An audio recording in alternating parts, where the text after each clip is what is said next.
The illness we know today as schizophrenia is believed by many scholars to have accompanied humanity throughout history. Some of the first documented cases of an illness resembling schizophrenia date back to around 1550 BCE in Pharaonic Egypt.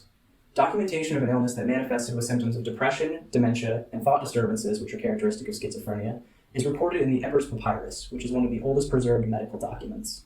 In ancient cultures, mental illnesses were often tied to religious beliefs and practices.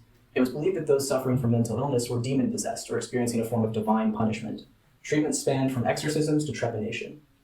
Even during the 15th century, as the Enlightenment movement developed and scholars began to take a more rational approach to mental illness, many non-academics still viewed hallucinations and delusions as signs of punishment from God, and many individuals who experienced those symptoms were burned at the stake as witches or persecuted through other means.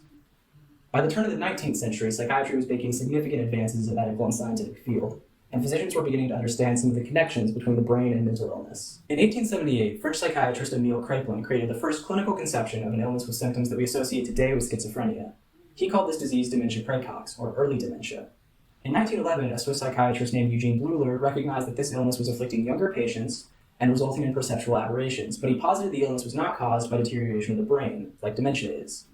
Bleuler coined the term schizophrenia, or split mind, to describe the illness. Schizophrenia was then included in the DSM-3, which was published in 1980. By the mid-20th century, some of the first psychiatric treatments for schizophrenia were being developed and tested.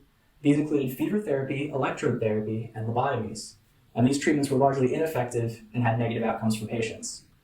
The first antipsychotic medication came on the market in 1955, and antipsychotic drugs were safer and more effective than previous treatments, but still came with some extreme negative side effects. These medications reduced positive symptoms of schizophrenia for some patients, but they did not work for everyone, and they did little to relieve negative symptoms. For centuries, the most popular form of treatment for serious mental illness was institutionalization.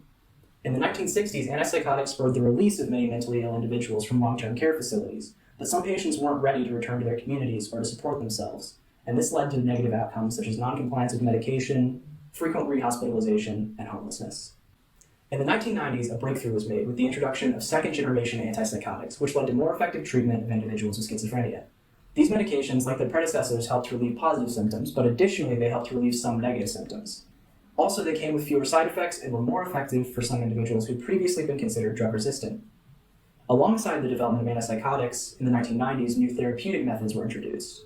The first studies of CBT effectiveness for patients with psychosis took place.